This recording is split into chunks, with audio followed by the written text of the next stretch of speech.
Oh boy.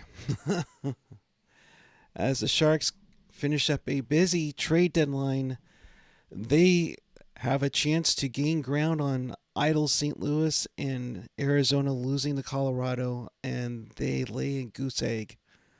We'll talk about that and more right now. This is Teal Town After Dark.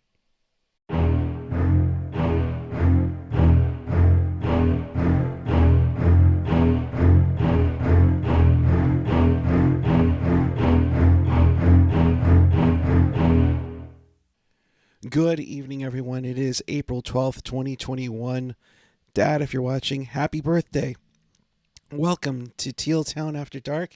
This is your live and interactive Sharks postgame. We do this after every game, home and away. So if you want to be a part of the show, teal together and chat with us and fellow Sharks fans on the page or the app. And of course, follow us on the social, Twitter, Instagram, Facebook. Subscribe to our YouTube channel, SoundCloud, Reddit, Discord, and of course, find everything at tealtownusa.com. All right, good evening, everyone. I am Erik Kuhre. Alongside is Kevin Lacy. What in the world, folks? This is breaking news. Wow, we need the breaking news graphic. Kevin Lacy, the one that is known for the turtleneck, is wearing a turtleneck. Kevin, what's the occasion?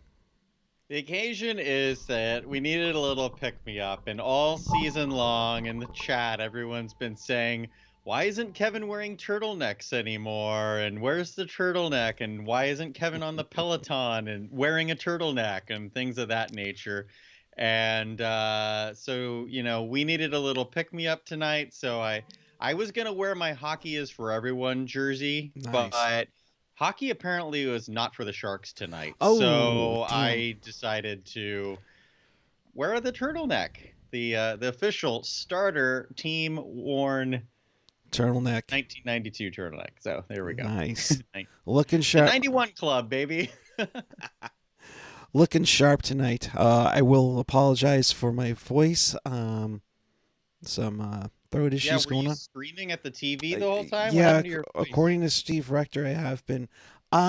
Great question. I don't know. I don't know what's going on with my voice. Talk to Kaiser. We'll find out something tomorrow morning, hopefully. So forgive us. But hey, at this point, yeah, I might as well. Get to it. So let's talk about this game where the Sharks had a chance to take care of business. Well, Erik, they certainly did, and I thought the first, 30 seconds or so,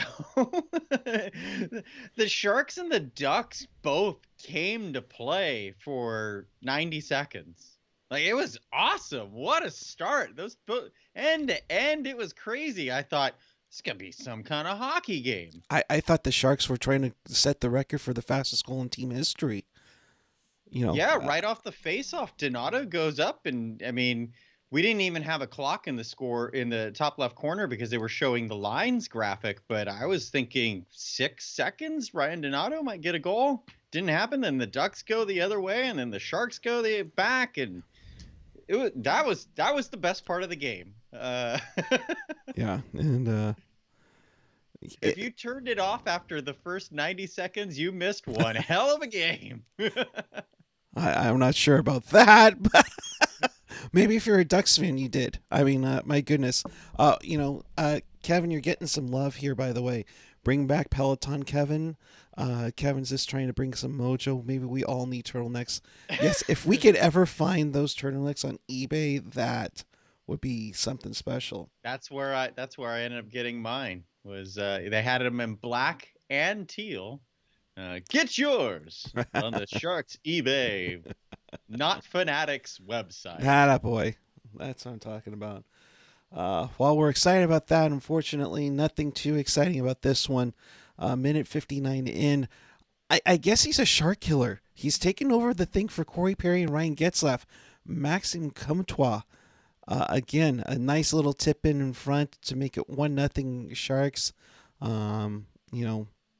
You wonder if if Jones was ready to go. But shoot, I mean, we've heard this many times from Bugner. It's like we weren't ready, and you got out to a good start the first 90 seconds, but then after that, it just suddenly crashed down to earth quickly. And watching that Max Comtois goal happen, I think the last time I was on After Dark was on a Ducks game also, where he scored the same goal. Like, do the Sharks not watch footage of the previous meetings with these teams? Because I swear, I legitimately thought it was a replay of the last game during one of the breaks where they were showing highlights, and I did not realize, oh, that was the goal that got scored in this game. So right off the bat, that was a struggle. And I don't know if you noticed this, Erik, but for me, I think where the Sharks really lost this game, I mean, you can say, sure, that was the game-winning goal, 1-0. They lost the game on that goal. But for me, it was the aftermath of that, because I noticed that the Sharks lost their composure completely. And it seemed like they were out to score the very next shift, as Drew Amanda would always say. Right. First shift after a goal, Randy. First shift after a goal. But I felt like the Sharks were trying so damn hard to score immediately after and tie the game as if it was the final minute of the game, that they completely lost their system, their form, and they let the Ducks just come in and score again. Because they went balls to the wall way too early in this thing to try and tie it up. The Ducks are below the Sharks in the standings. I don't see why there needed to be that much urgency. I don't know. Did you notice that? Because that's how I felt watching Yeah, it. you would think there would have been that sense of urgency early on, but after that first goal, and then it became the Volkov show. He gets 2 goals in about 4 minutes to make it 3-0. Of course, one of them which kind of looked like it went off of Tomas Hertl, but and Bugner, as we're getting comments coming out right now, the first 10 minutes of the game is what cost us. Jones was giving us chances to get into games, but we can't start from a deficit. Yeah, I mean, just did not look pretty on there. And Jones, I kind of disagree with the coach. When you give up 3 goals that early, and then what was it, 4 goals on 19 shots? I mean, yeah, you did a great job, getting the chance down, but it's like, my goodness. I mean, you had 21 shots on the night and let in 4 goals, 3 of which in 13 shots. Not great night all around for anybody. No, it wasn't. For me, Martin, this wasn't on Martin Jones. I agree. He could have been better. But I feel like this was more of a systematic issue. Right. I thought the Sharks were pretty lousy. In particular, that Šimek and Jaros pair. That was -3. Kuhre Pashelka had the great stat where they were both -3 after about 3.5 minutes of ice time. That's basically -3 after 4 shifts. That's unacceptable. And again, I have spoken the praises about Christian Jaros when he was with the Barracuda this year. I know the Sharks fans really love them some Radim Šimek a lot. Especially on Reddit. Yeah, especially Reddit. There you go. But I thought they both looked lousy. And it's not just on the defensemen, too. Again, I don't remember which goal it was, which Volkov goal it was. I think it was the second one that made it 3-0. But you saw all 5 Sharks down low. And it was the same thing in the last game. Again, going back to, do we not watch our own footage from previous games here? There's the all 5. There it is right there. That's the one from the last game, yeah. Right? Yeah. And then tonight, cool. The Sharks got about 10-ish, maybe that's a little over exaggeration. So 5 feet away from the crease, but they're still all just huddled in, and then somehow let Volkov just skate right in and score that second goal. So, defensively, I mean, the Ducks have struggled this season. They're not an offensive powerhouse. In fact, I believe they're one of the worst offensive teams in the league. So how can the Sharks just allow them to literally skate right in and score the way they did tonight? So, I mean, Martin Jones can only do so much. The Sharks were lacking the big save out of Jones, but they need to handle things out on the rest of the ice too. Right. I mean, after the first period, when it was 14-13 in shots, I mean, let's be honest here. That's 8 shots that the Ducks had the rest of the game. So kudos to that. We'll give you that, but you still let in one more goal where you absolutely needed it. But then you throw up a total of 45, and it's like, what on earth? I mean, I was getting shades of Ben Scrivens when the Sharks lost in Edmonton with like 50 something shots, and Patty saying, obviously putting up that many shots, you expect to score some goals, but it didn't happen for us tonight. We have to scrap tonight's game and get back at them on Wednesday. We don't like the results we're getting, but it starts with us playing our game, and we didn't do that. And you're talking about the shots and the scoring chances and everything. This box score keeps changing. Like when we both first joined up on this call, the shots were 44-18. Then they changed to 45-19 when we went on the air, Yep. and now it's been updated to 46-21. So they just keep throwing on shots, but it's not making this any better for us. It's my thing is that my thing is that at least we're getting all the shots out here in California. I mean, sure. I mean, seriously, getting all those shots. It's too bad that Go get your shots, everybody. Right? It's too bad you can't get vaccinated with all those shots the Sharks put on tonight. I mean, come on. But hey, also here's the other thing: the Sharks put up 46 shots on goal. The Ducks were credited with 16 blocks as well. So you can look at it one way or the other. Right. It's one way. It's my goodness, they took 62 plus shots. The other side of it is, well, the Ducks went balls to the wall on defense. So which if they're not going to be scoring goals, although they did tonight. Stepping in, that's part of the thing with having a third string goalie, right? In net like Anthony Stolarz, is you've got your team who's going to play that much harder, because in their mind it's like, oh man, it's our third string goalie. We better really step up for him because it's not John Gibson, and John Gibson's not going to bail us out, and we don't know what Anthony Stolarz is. So let's just go balls to the wall. I actually think that's a big reason why Toronto's doing so well with Jack Campbell. It's Jack Campbell is 8-0.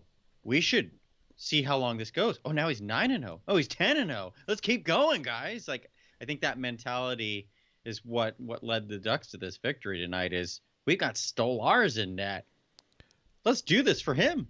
Yeah, it's kind of the thing with David Ayers too. When the Leafs lost to a 42-year-old Zamboni driver who works for them. I can't do it with the voice tonight. 42 years old! Right. Kind of going through some of the comments in the chat, and only because I think it's really getting a lot of, say, of course, Jaros and Šimik getting, not some love. Everybody sucked. I mean, Steve Rector even saying, I mean, we don't have enough D-men to sit both of them, and Jaros is the newest, so I think that's why, but I don't think he'll be getting a pass off the ice, I guarantee you. Do you wonder if maybe if Greg Pateryn is in San Jose in time, I depending on the quarantine rules, does he get in early on? It's possible. I mean, I would not be surprised if both Jaros and Šimik were sat for the next game. Christian Jaros was sitting for most of the second period. It took a very long time for him to get a shift.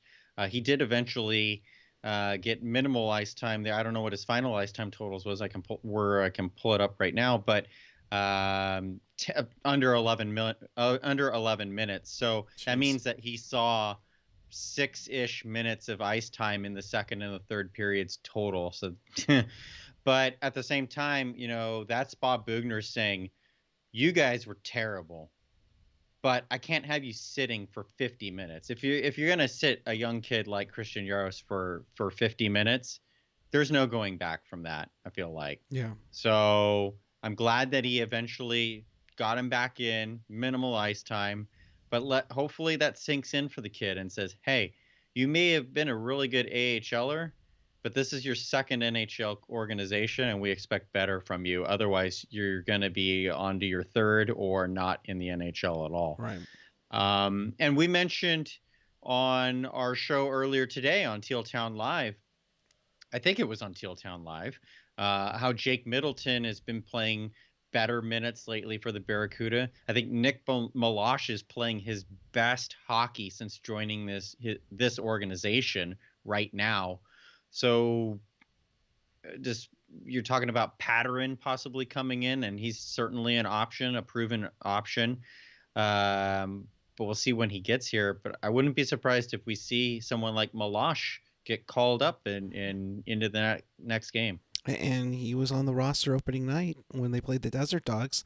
Maybe give him another look right now, because now this is the squad that you're going to battle with. This is a squad that you need if, and I know there's going to be a lot of people when I say this, they're going to go nuts, but if they're going to make a playoff push, it's crucial. Couture, after the game, I think I can play better hockey. It's not a secret that I've had a bad stretch recently.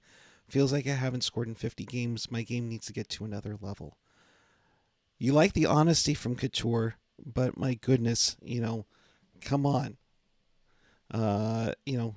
It's kind of like we went through the Donato Schneid, the Meyer Schneid, now the Couture Schneid. Even Vander Kane's been a little quiet lately. These guys, and I know I hear it all the time on with Ted Ramey, is like your best players need to be your best players, and they weren't tonight, and they blew a They chance. certainly weren't, Eric. Sorry. I No, just you're want to good. say, because there's one player that I thought actually played okay, not great, but played fine, and I thought that was Marcus Sorensen. Wasn't traded today. Playing in Teal, I actually thought he had a good effort. Now, my thing is he had two prime scoring chances and he did not deliver on those. This team should not be put on the back of Marcus Sorensen. But when your stars aren't stepping up, you need players like Marcus Sorensen to be able to contribute. It was a good effort tonight, I felt, from him, but that's 1 out of 18. Right. That's not going to win you a hockey game. And the power play, where have you been? Where have you gone?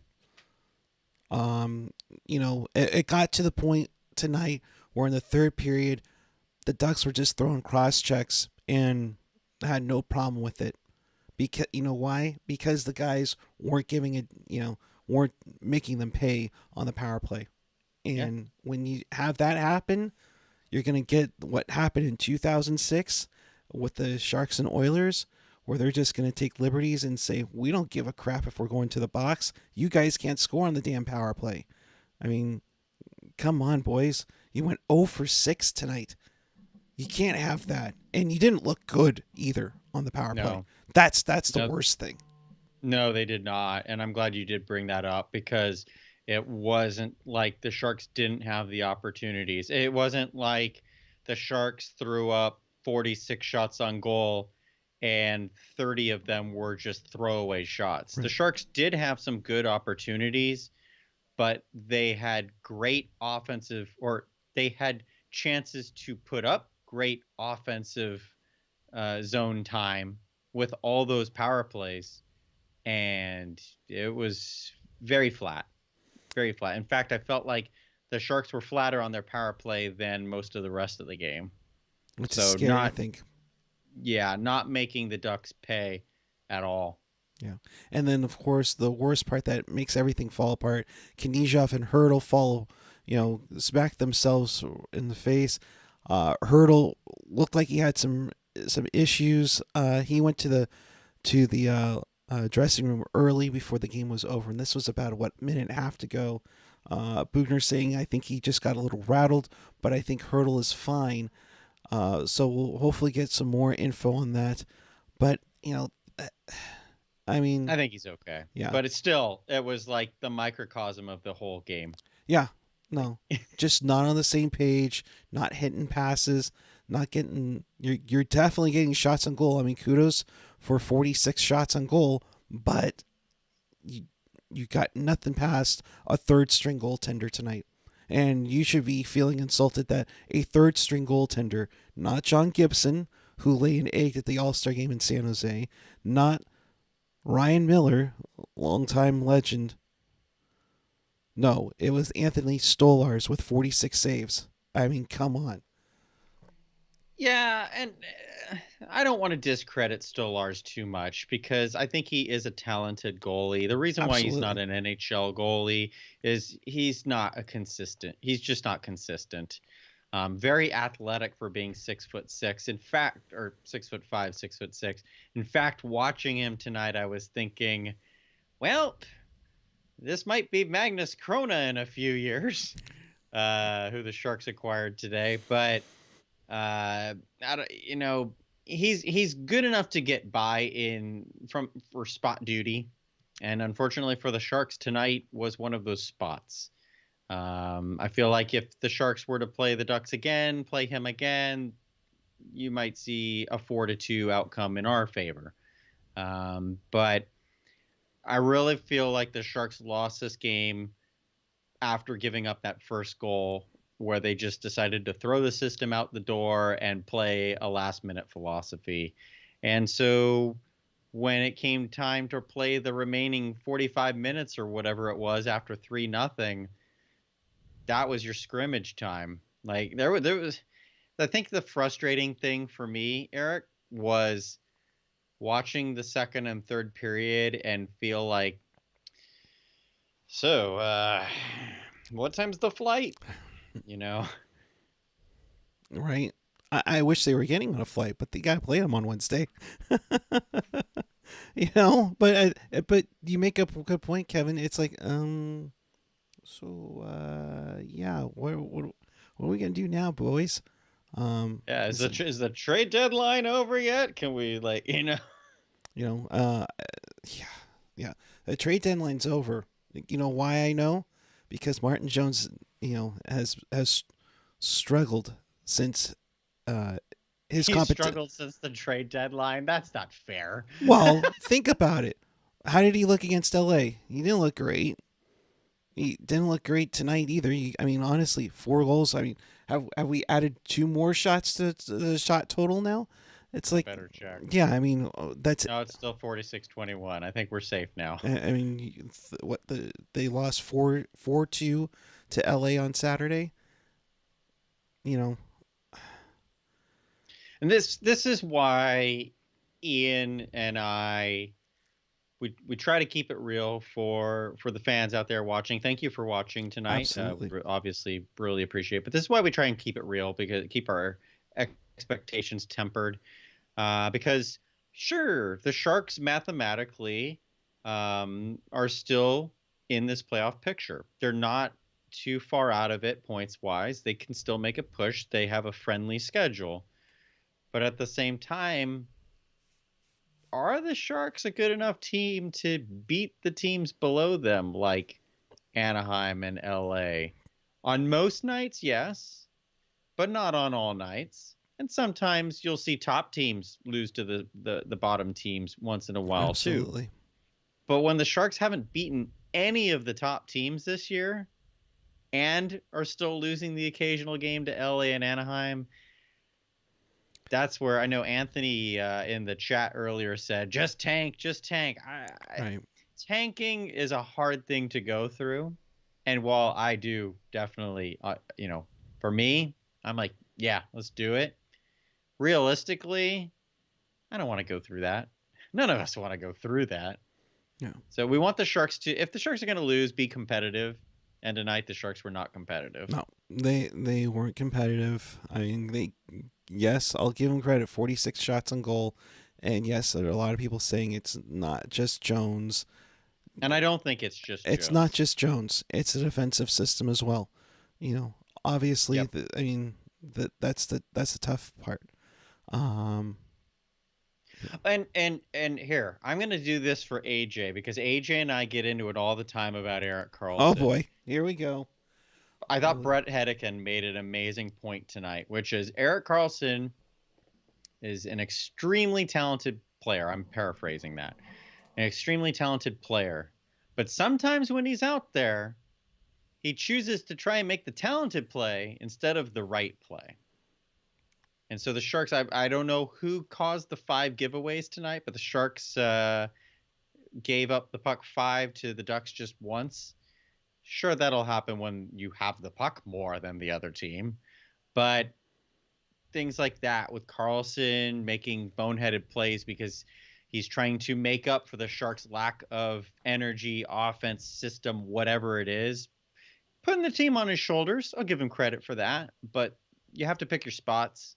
So that one's for you, AJ. Erik Karlsson was tonight. Yeah, and that's that's the key thing is that you gotta make the right plays, not the fancy plays. I'll say it again. I remember a sign in '94 saying "We love ugly hockey." It just is what it is. I mean, if you get the job done and get the victory, no problem whatsoever. But if you're gonna do the fancy plays, sure. If it works out, cool. If it doesn't, what the hell are you doing? I mean, honestly. So, oh man. So, and the tough part is that St. Louis was idle tonight. They were supposed to play, but everything that's been going on in Minnesota, kind of, just needs to have everything calm down at the point. And then also, Arizona loses to Colorado, so the Sharks really blew a chance for 2 points, let alone 6 points within a week. If they get 4 of those, they're in a playoff spot.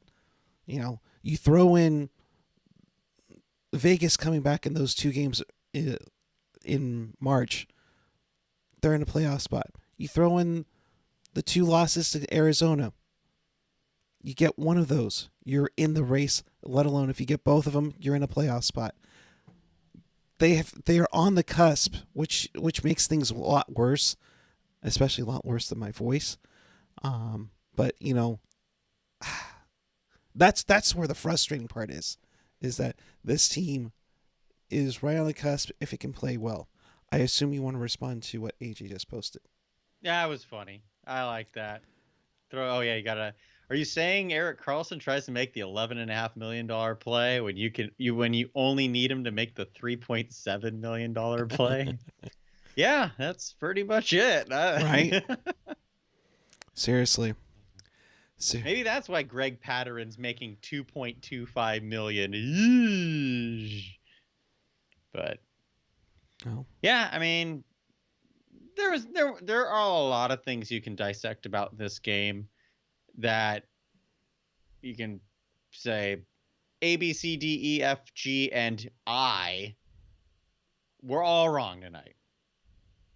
So, but then at the same time, you don't want to like beat yourself over the head with it. Right. And so this is a tough one, but the Sharks need to move on, but they also need to learn from it. There are some nights where you lose the game and you just say, throw your arms up in the air. Like the last Ducks game that I did After Dark on. I thought that was a throw your arms up in the air and just move on. Tonight, I think this is you better learn from what you did wrong in this game kind of night. So, and even going from intermission to intermission, the Sharks played all right second period. Going in that third period, the Sharks had that fire again like they did at the start of the game. The first 2-3 minutes or whatever, the Sharks, they were looking like a team that could get this game to at least 3-2 early in the third. Brent Burns had a phenomenal keep in at some point because I can't remember what happened, but there was one play where it was like, oh, don't do that, Sharks. Don't do that. And then Burns stole the puck and went back the other way. It's like, okay, all right, getting our heads back on a swivel until Anaheim scored the fourth goal. And so things like that, where it's just like, oh, how can you just give the momentum so easily? Frustrating. That's the worst part about it, is that you get some momentum and then all of a sudden a bad break and it goes right to them. And the thing is that that's so Sharks. I mean, we saw. I mean, Forgot about that. I mean, my goodness, how many times have we seen? I'm surprised we didn't have like four or five, um, 4 or 5 posts. I know we had a couple of them. So, but oh well, it is what it is on that one. Apparently we're going to use the Venmo to get me some lozenges tonight. So if you'd like to make a donation at Teal Town USA on Venmo, it does actually go support the show, not my voice, of course. And honestly, 18 likes. Let's get to 20. If you want your favorite segment, let's get to 20 at least, just to torment ourselves a little bit more. So in the meanwhile, let's briefly touch up on what we touched up on earlier today. Yeah, let's do it. Let's talk about more fun times. Yes. So the Sharks get 3 draft picks overall, along with a goaltender prospect from the Tampa Bay Lightning in Magnus. Oh gosh, come on, help me out here. Magnus Krona. I swear that sounds like it's going to be like the technical term for lava or something. What do you think of this guy? Ladies and gentlemen, welcome to Teal Town After Dark, featuring the big one, Magnus Krona. Alrighty. He comes from Denver. I'm like, please pick this back up. The Denver University goaltender. Back-to-back years with over a 900 save percentage. Took a little bit of a step back last year, but from what I've heard is that he's found his game a little bit more. So while the save percentage is down and the goal against average is up, he's going to look like it, a little bit better down the road. Yeah, and with we talked about this. I thought Ian made some great points on our Teal Town Live earlier today. So please, if you haven't already checked it out, since it was during the day, you might have been at work, you might have been at doing your online classes, something to that effect, maybe doing gardening, I don't know. But that's why it's important to subscribe. That way you don't miss any shows. But I thought Ian made a great point about how when he was playing in under 20 championships, he was, I believe, a 17-year-old. And I recall in the draft year, which was 2018, his highlight reel was insane. But it also heard in that draft about how he had a lot of fundamental flaws. And at 6'6", even then, I think he was 6'4" when he was drafted, and now he's 6'6". So he's a big guy. Right. Look at Stolarz tonight. Pretty acrobatic, but at times he was kind of all over the place. And that's why Stolarz is not a full-time NHL goalie. And I think Krona really can be compared to him in a way, because I think he's got good athleticism for his size. I have not seen any of his highlights in the last 2 years, though. I will forewarn you on that. So I'm only speaking of previous reference, but he's got some big time upside, and that's why the Lightning drafted him. And I feel like that's why this is a good acquisition by the Sharks, especially when the Sharks have plenty of undersized goalies in their system. They've obviously got Zach Amond in the Q, who had a pretty poor overage year, and I'm not too high on. But you've got Kozhinash, who's maybe 6'2", although I think he's a little bit shorter. You've got Zach Sawchenko, who signed today. Congratulations, Zach. But he's barely 6'0". That's a big stretch there. I feel like he's taller than me. I'm 5'9", but he's not 6. I don't know if he's 6 feet. Melnichuk's only 6'1". So Krona brings the organization something different. If nothing else, a big goalie, and then you Right. see how he grooms, see if maybe get him into an off-season prospects camp where the college players are allowed to join the organization for a few days. Get Nabokov and Sabrin working with him, and who knows what he'll turn into. He's got time. And along with Alexander Barabanov, who I thought the Leafs were kind of really interested in. He goes for, Antti Suomela. In this one, Ian said earlier it was kind of like Spider-Man looking at himself meme. A guy that should be doing a little bit better, that maybe he's lost his way in the organization, looking for a fresh start.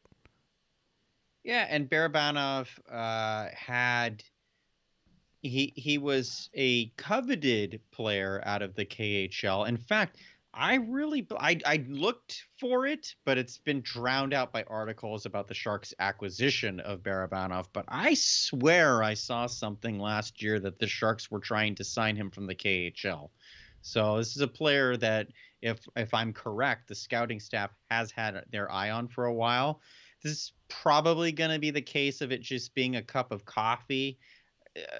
Typically moves like this, you see Barabanov and Suomela both just walk to unrestricted free agency and head back overseas after the year. But the Sharks have assigned Barabanov to the Barracuda. So there's a kind of a word play there with Barabanov and Barracuda.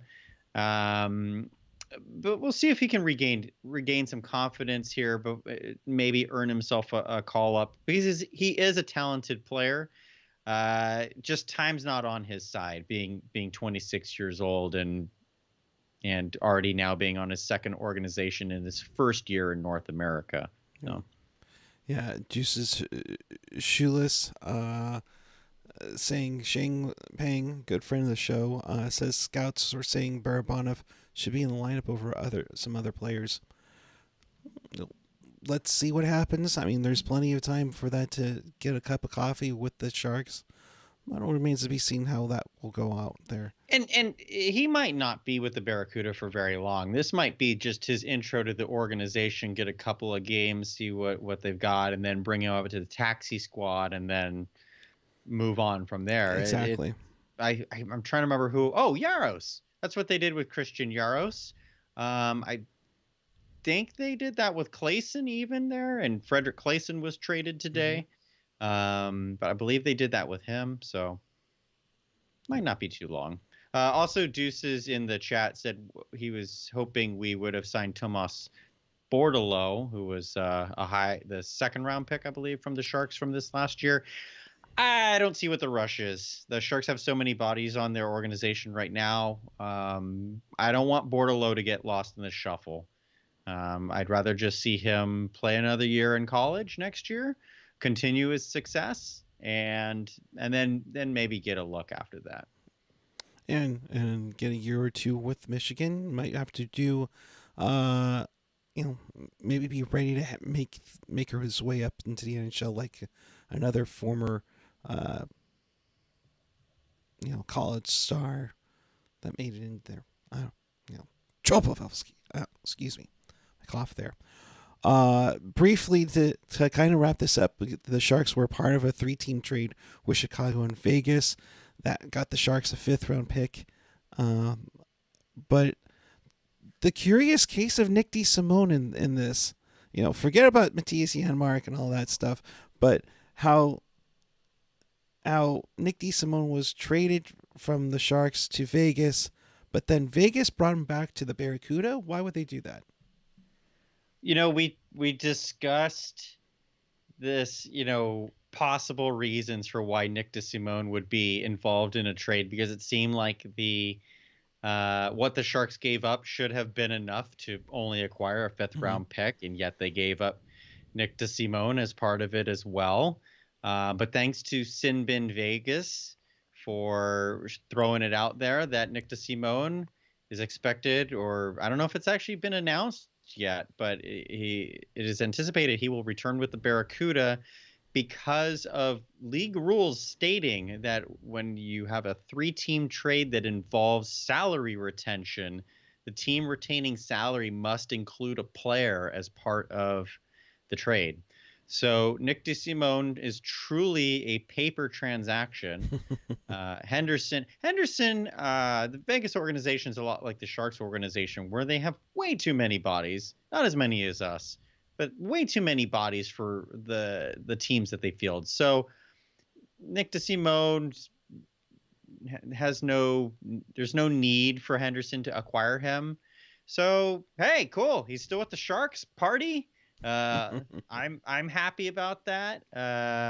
It's going to be kind of weird. I like how Randy on the broadcast said he's still with the team, but now there's going to be a different logo on his paychecks, Right. and that is true. That's kind of weird to think.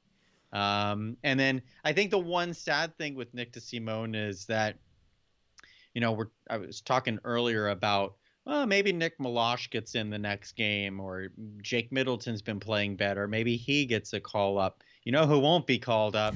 Nick DeSimone. I guess.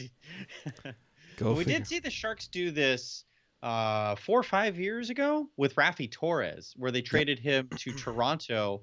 That ended up being the end of his career. The Barracuda never saw Raffi Torres, but they moved him to the Maple Leafs, and then the Maple Leafs immediately loaned him to the Barracuda. So, yeah. And for that matter, with Stefan Nason involved in a Nick Foligno trade as well. So with that 3-team deal. So all right, well, that gets you caught up on everything going on with the Sharks and everything. With scores wise, because you did get the wraparound time. Red Wings over the Hurricanes, 3-1. I guess they didn't need Anthony Mantha anymore. And got a nice big haul for him, but they beat up on the Hurricanes 3-1 tonight. Blue Jackets win in overtime 4-3. Hagel with the game winner for that one. And indeed, Montreal ends Jack Campbell's 11-game win streak, of course, because I picked him up on my fantasy team. The Leafs lose 4-2 over Montreal. That's looking like that'll be the first round matchup for Toronto. Have fun with that. I really want to see how Toronto does now that Jack Campbell has lost a game. Will they rally around him the same way they did before when the winning streak was happening? I don't know. We'll see. San Ramon native Austin Matthews with his 32nd in a losing cause. The Ottawa Senators have won again, 4-2 over the Winnipeg Jets. What in the world's going on in the North Division? Jeez. So Brady Tkachuk with 2 goals on the night for that one. Arizona loses 4-2, and this one does hurt the Sharks because they could have gained some ground on there. But Grubauer with another victory, McKinnon with his 17th, Rantanen his 24th in the winning occasion. Golden Knights win 4-2 over the LA Kings. Mark Stone with a shorthanded goal. Alex Tuck with a game winner for the Golden Knights. And Max Pacioretty scored his 300th goal in that game as well, and apparently had a pretty awesome post-game interview from what I heard. So that'll do it for that, and that'll do it for us. In case you missed anything, or you want to watch this again, check us out on tealtownusa.com or your favorite podcatcher, whether it's Apple Podcasts, Google Podcasts, YouTube, SoundCloud, Reddit, you name it, you love it, and all kinds of other podcatchers. If we're not on one podcatcher, let us know. I think we need to get on Odyssey. I think is the newest one, but of course, always available at tealtownusa.com. So with that, we'll bring it to a close. Kevin, thank you again for your help all day. Appreciate it. Ian, I know you're probably asleep, but thank you for doing the trade recap and everything. AJ with the comments from the locker room. Appreciate that as well. Kevin, your final thoughts and where the people can find you. I'm at Kevin Lacy 22 on most social media platforms. Thanks for having me here a few times over the last weekend and today and so on and so forth. We will have a new episode of Barracuda in the Reef coming soon. They're was supposed to be won over the weekend, but well, things didn't go well. So, What had I'm happened gonna was gonna piece together the awesome interview that I had with Nick Nolenberger and or conversation that I had with Nick Nolenberger, and hopefully once we get this one piece back together, we'll have Nick on for another one here soon. Ah, geez. But you can always catch that on Teal Town USA, and of course, feel free to check out the Discord channel as well, because there's Sharks chat, Barracuda chat. It's pretty awesome. We got the little Friday Night Delight chat going on. So yeah, check that out. all right. Thanks, Kevin. I'm at PuckGuy14 on the Twitter and the Instagram. We will be back with you Wednesday following Sharks and the Ducks. For the sake of our sanity, Sharks, win this game. My God, please. You want to hear a hoarse voice later if the Sharks lose on Wednesday? Oh, just hang on, my friends. So, for Kevin, I'm Erik, and until Wednesday night, keep it real, keep it teal, keep it real teal. Have a great night, everyone. We'll see you on Wednesday night.